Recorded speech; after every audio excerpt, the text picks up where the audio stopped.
है QR code payment करने के लिए होता है, रिसीव करने के लिए नहीं। अपने पैसों का ध्यान खुद रखो। Good bye bad bye. I'll be back। आप भी ये जानकारी शेयर करें और अपने आसपास के भोले को बचाएं।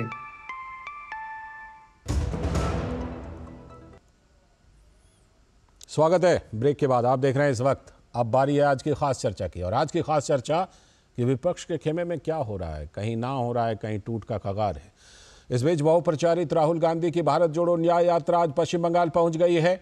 तो कांग्रेस की इस यात्रा को पश्चिम बंगाल पहुंचने से पहले ही ममता बनर्जी ने कह दिया एकला चलेंगे, यानी कि ममता बनर्जी ने ना कह दिया। कांग्रेस नेता अधीर रंजन चौधरी ने कहा था हम ममता की दया से नहीं जीते हैं। ममता बनर्जी ने कांग्रेस को लेफ्ट के पाले में धकेल दिया। सीपीएम तो राहुल की यात्रा में शामिल है, लेकिन टीएमसी ने बाय बाय कह दिया इस यात्रा को। पश्चिम बंगाल में ममता इंडी गठबंधन से लेफ्ट को दूर रखना चाहती हैं, लेकिन कांग्रेस का दिल है कि मानता नहीं। मगर केरल में देखिए कि कांग्रेस ने लेफ्ट से दूरी बना रखी है। तो जानकार मानते हैं कि कांग्रेस पार्टी इस यात्रा से अधिक सीटें लेने का दबाव बना रही थी, लेकिन सहयोगी इस यात्रा के दबाव में आ नहीं रहे हैं। कर्पूरी ठाकुर को इधर भारत रत्न सम्मान मिल गया, तो आरजेडी और जेडीयू के बीच खाई गहरी कर दी है। दोनों अलग अलग सम्मेलन कर रहे हैं। नीतीश कुमार कह रहे हैं कि कर्पूरी जी की तरह मैंने भी कभी परिवार को आगे नहीं बढ़ाया, लेकिन लोग तो परिवार के मुंह में फंसे रहे। समझ जाइए कि इशारा किधर है। आरजेडी सुप्रीमो लालू यादव की बेटी ने नीतीश कुमार को जवाब दिया। कहा समाजवादी पुरोधा होने का दावा वही करते हैं जिनकी हवाओं की तरह विचारधारा बदलती रहती है। ये सीधा निशाना नीतीश कुमार पर। सपा नेता अखिलेश यादव तो पहले ही कह चुके हैं कि वो अपनी ही शर्तों पर गठबंधन में बने रहेंगे। सीट शेयरिंग को लेकर मचे घमासान के बीच आम आदमी पार्टी ने भी रास्ता अलग कर लिया। भगवंत मान ने कह दिया सारी सीटों पर लड़ेंगे। तो इतने रूठों को कांग्रेस पार्टी मनाए कैसे? एक को खुश करो तो दूसरा नाराज हो जाता है। तो क्या गठबंधन मजबूरी का बोझ बन गया है क्या?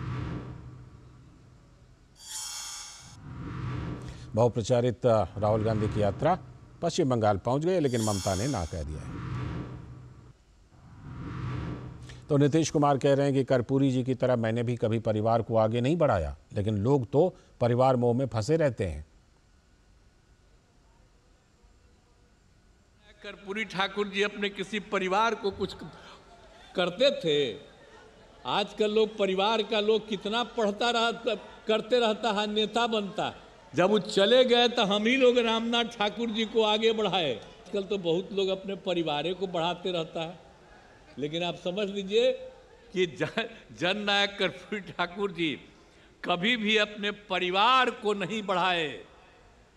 और एक ही बात जान लीजिए कि जननायक कर्पूरी ठाकुर जी से ही सीख करके हमने भी अपने किसी परिवार को आज तक नहीं बढ़ाया है। तो नीतीश कुमार ये किधर इशारा कर रहे हैं सब लोग समझते हैं। उधर ममता बनर्जी ने पश्चिम बंगाल में गठबंधन को लेकर जो बयान दिया है उसे भी सुन लेते हैं।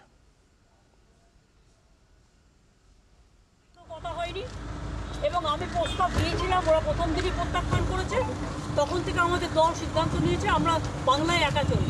ইভেন ওরা যে আজ থেকে র্যালি করেছে আমাদের একবার অ্যাজ এ ম্যাটার অফ কার্সি আমি ইন্ডিয়ান অ্যালায়েন্স আমাকে একবার জানিয়েছে দিদি আপনার রাজ্যে যাচ্ছি না, জানাইনি। সুতরাং আমার সাথে কোনো সম্পর্ক নেই বাংলার ব্যাপারে। অল ইন্ডিয়ায় কী করবো না করবো আপনার ইলেকশন ভাববো। আমরা সেকুলার পার্টি, আমরা বিজেপিকে হারানোর জন্য যা করার করবো। কিন্তু এখন কোনো চর্চা নেই, মিথ্যে কথা, অ্যাবসলিউটলি রং। मिथ्येटा আমি বলবো না বলতে। तो दीदी को बहुत शिकायतें हैं कांग्रेस से। आज इसी पर चर्चा करेंगे कि अपोजिशन के खेमे में, विपक्षियों के खेमे में कहां कहां कन्फ्यूज़न है, क्या कुछ हो रहा है और क्या संभावना बन रही है। हमारे सलाहकार संपादक विनोद मिश्र जी जुड़ गए हैं और साथ में हमारे साथ जुड़ रहे हैं सौरभ सिकदर जी, भारतीय जनता पार्टी के प्रवक्ता। बहुत बहुत स्वागत सौरभ जी। और साथ में हमारे साथ स्वयं प्रकाश पुरोहित जी, टीएमसी के प्रवक्ता। बहुत बहुत स्वागत स्वयं प्रकाश जी आपका भी। मैं चर्चा को विस्तार देता हूं विनोद जी के जरिए। विनोद जी, ये आज जिस बात को लेकर के कि पहले से संभावना जताई जा रही थी कि ये चीज़ें तो होंगी, जब निर्णय लेने का समय आएगा तो आपसी हित टकराएंगे और उसमें जिन जिन राज्यों में ये हित टकराने हैं वहाँ से अब खबरें आनी शुरू हो गई हैं। तो क्या ये सब कुछ जो है संभावना वाली लाइन पर ही है क्या? जब अपनी रिपोर्ट में दिखा रहे थे और उस शॉर्ट बाइट नीतीश कुमार को देख रहे थे, बता रहे थे, तो देखिए कि उसका असर बिहार में क्या पड़ा है। आज लालू जी की बेटी है रोहिणी आचार्य, उन्होंने ट्वीट किया है नीतीश जी का ये जवाब देते हुए। तो उन्होंने कहा है कि वो समाजवादी हैं, जो राजनीतिक चिंतक बताए जाते हैं, उनकी जो हवा की तरह विचार बदलते रहते हैं, वो लोग कम से कम ये ज्ञान नहीं दें। तो वो नीतीश कुमार पे इस तरह का जो रिएक्शन देने के बाद आज हालत ये है कि नीतीश कुमार की कैबिनेट मीटिंग जो थी, उस मीटिंग के बाद वो कोई भी सूचना ऐसे पब्लिकेशन डिवीजन से बाहर नहीं आया जी। इसका मतलब ये है कि राजनीति में ये हलचल तो मचा दिया है। जननायक कर्पूरी ठाकुर के जो ये सम्मान मिला, भारत रत्न जो सम्मान दिया गया था कल भारत सरकार की तरफ से, तो इसके बाद ये क्रेडिट लेने की होड़ मची थी। और उस क्रेडिट लेने की होड़ में जब नीतीश कुमार कहते हैं कि भाई एक एक परिवार से तो 3-3 लोग भारत रत्न हो गए, तो वो सीधे सीधे वो हमला कांग्रेस पे भी था। कभी कांग्रेस ने और कभी लालू यादव की तरफ ही इशारा करते हुए कि 10 साल लालू यादव उसी यूपीए के समय में रहे, एक बार भी नहीं उन्होंने ये बात मांग की कि जननायक कर्पूरी ठाकुर को भी भारत रत्न मिलना चाहिए।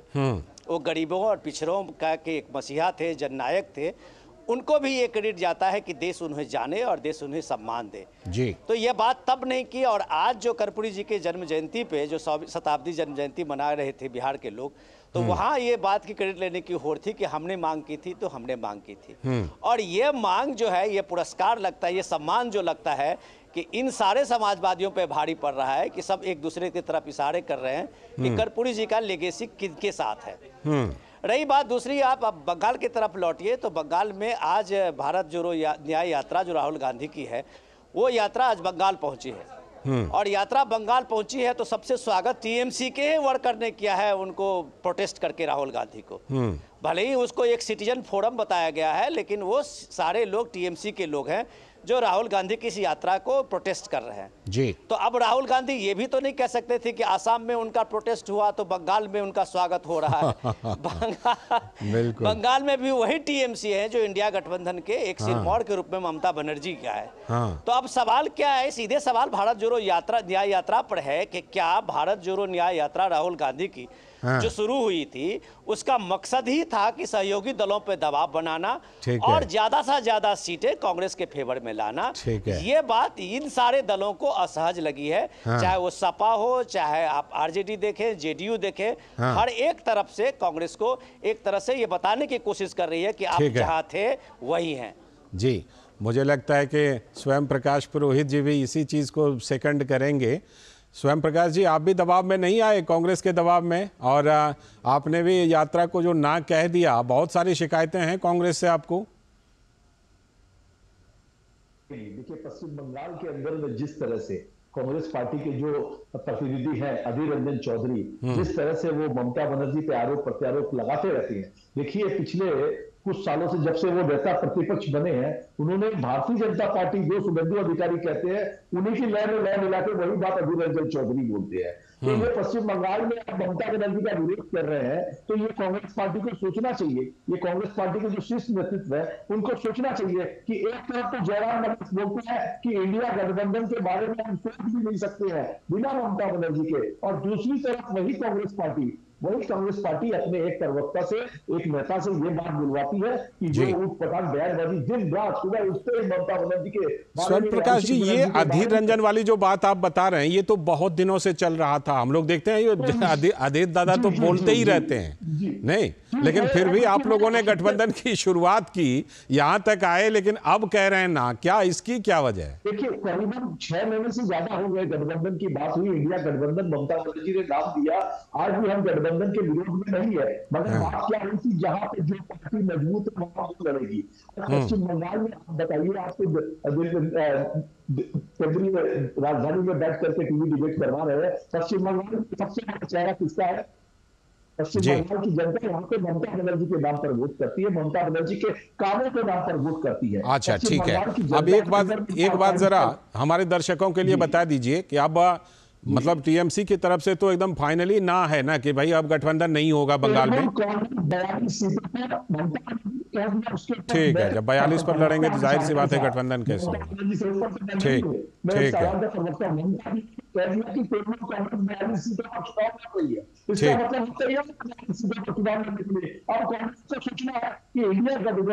ठीक है, लौटता हूं आपके पास स्वयं प्रकाश जी, लौटता हूं आपके पास, लौटता हूं। सौरभ सिकदर जी, जब राहुल गांधी की यात्रा चली तो जब असम में आया तो कहा भाई असम में बीजेपी की सरकार है, वो हमारा स्वागत नहीं कर रही है, वो हमें समर्थन नहीं दे रही। लेकिन अब यही चीज़ पश्चिम बंगाल में हो रही है कि राहुल गांधी की यात्रा वहाँ पर पहुँच गई लेकिन ममता दीदी ने ना कर दिया। हालांकि लेफ्ट यात्रा में शामिल हो रही है।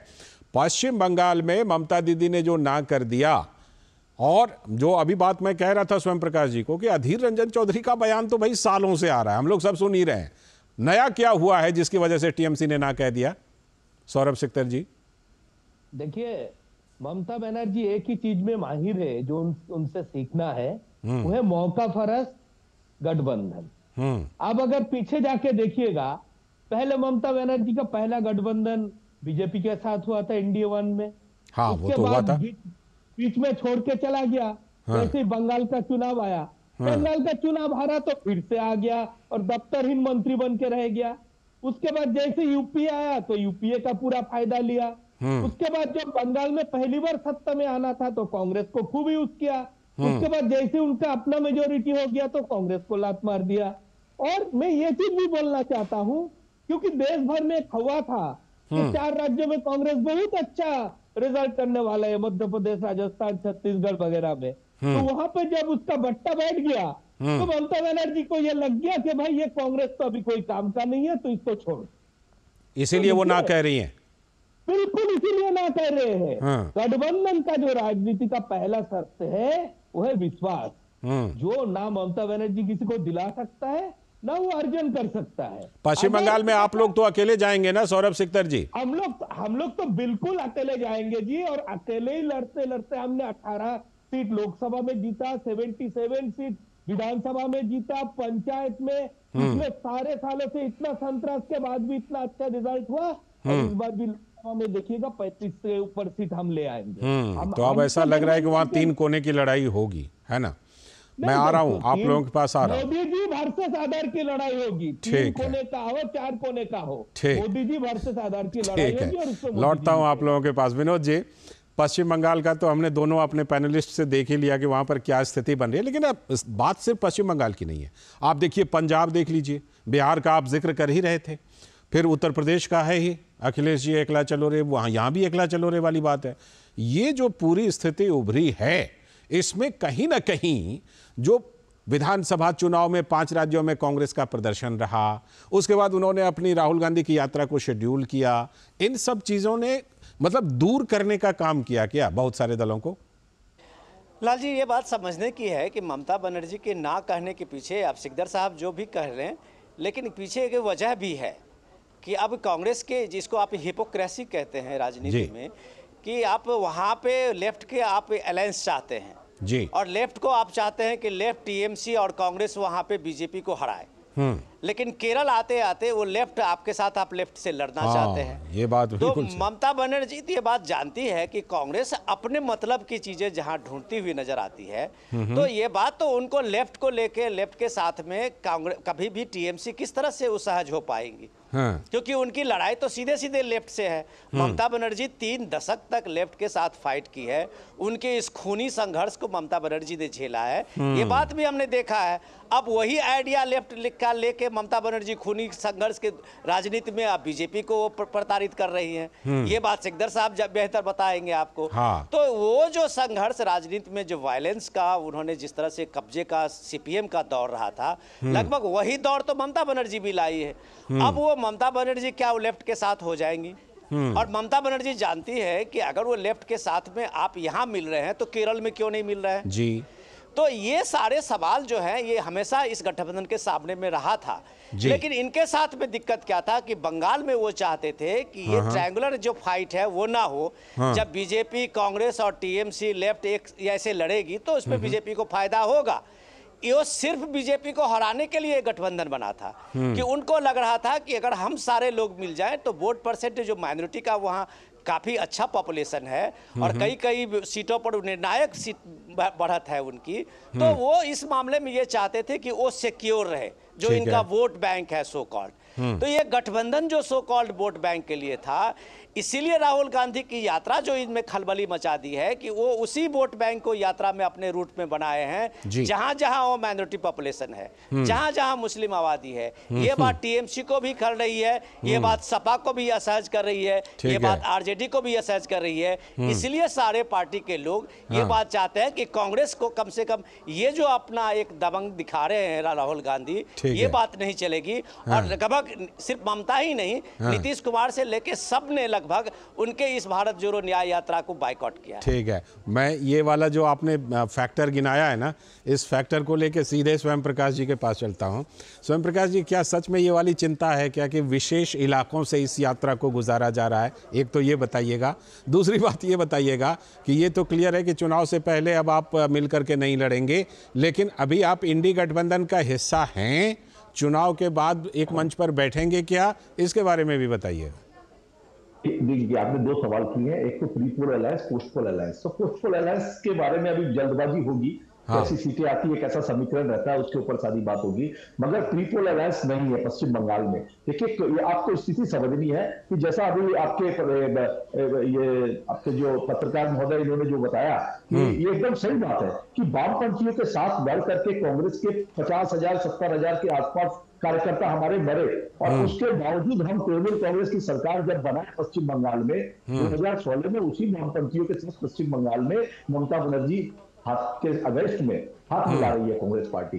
ये जब तक ये अधीर रंजन चौधरी नामक मंत्रा जब तक नहीं हटेगी, पश्चिम बंगाल के अंदर में कांग्रेसियों का कुछ भला नहीं होने वाला है। आज सीताराम येचुरी के साथ में इंडिया गठबंधन में एक तरफ ममता बनर्जी को बैठा रहे हैं, एक तरफ में अगर सीताराम येचुरी जैसे नेता बैठते हैं पश्चिम बंगाल में कांग्रेस वामपंथियों को चुनी करना है, वो क्या नुकसान की बात करेंगे? ममता बनर्जी जैसी नेत्री, लड़ाकू नेत्री, एकमात्र महिला मुख्यमंत्री है जिन्होंने कांग्रेस से अलग हट करके आप किसी भी सिंगल मेंबर पार्टी मात्र बनी है पूरे देश के अंदर। ठीक है, ममता बनर्जी के अलावा कोई दूसरा नाम नहीं है। ठीक है, उसको कमजोर करने के लिए उसके राज्य के अंदर में आते हैं, उनको जानकारी नहीं होती है, उसके बाद में वामपंथियों से हाथ मिलाते हैं। ठीक है, मैं आपके पास लौटता हूं। आपकी आवाज़ थोड़ी सी कट रही है, मैं आपके पास लौटता हूं, मैं फिर से आपसे ज़रूर जुड़ूंगा। इस बीच सौरभ जी को लेता हूं लाइन पर। सौरभ जी, ये बताइए कि पश्चिम बंगाल तो उन राज्यों में से है जिनको सबसे ज़्यादा चुनौतीपूर्ण माना जाता है। अभी हम हिंसा का जिक्र कर ही रहे थे, विनोद जी भी जिक्र कर रहे थे, कर तो जिक्र स्वयं प्रकाश जी भी रहे हैं, लेकिन वो उनके कम्युनिस्ट के दौर की कर रहे हैं। लेकिन हम सब जानते हैं कि वहाँ पर मतलब चुनावी कार्यक्रम करना, लोकतांत्रिक तरीके से कार्यक्रम करने में भी कई बार दिक्कत आती है, ऐसी खबरें आती रहती हैं। आपके लिए बहुत बड़ी चुनौती है पश्चिम बंगाल में अपने आप को लोकतांत्रिक प्रक्रिया में शामिल करना, चुनाव लड़ना और फिर जीत हासिल करना। नहीं, आपने एकदम सही कहा है। हमारे लिए चुनौती यही है कि लोकतांत्रिक प्रक्रिया में जो है बंगाल के लोगों को, स्पेशली वोटर को शामिल करना। क्योंकि आपने देखा है कि 2021 में क्या हुआ था, विधानसभा चुनाव के बाद कितना हिंसा हुआ था, जिसमें हाईकोर्ट को ऑब्जर्वेशन देना पड़ा कि यहाँ पे कानून का शासन नहीं चल रहा है। कोई पॉलिटिकल पार्टी नहीं, कलकत्ता हाईकोर्ट ने बोला।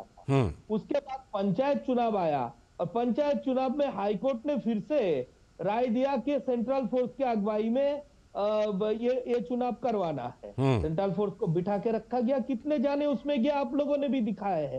तो हमारे सामने केवल यही चुनौती है कि लोग अपना वोट जो है वो देने पाए। और चुनौती आपके सामने ये भी है, जो आपको वोट करे उसकी सुरक्षा करें, जो आपके कार्यकर्ता हैं उसकी सुरक्षा करें। बिल्कुल बिल्कुल बिल्कुल, हम वही बोल रहे हैं। जो गणतांत्रिक प्रक्रिया, आपने बहुत अच्छा शब्द बोला कि ये गणतांत्रिक प्रक्रिया को रक्षा करना, यही हमारे लिए यहाँ चुनौती है।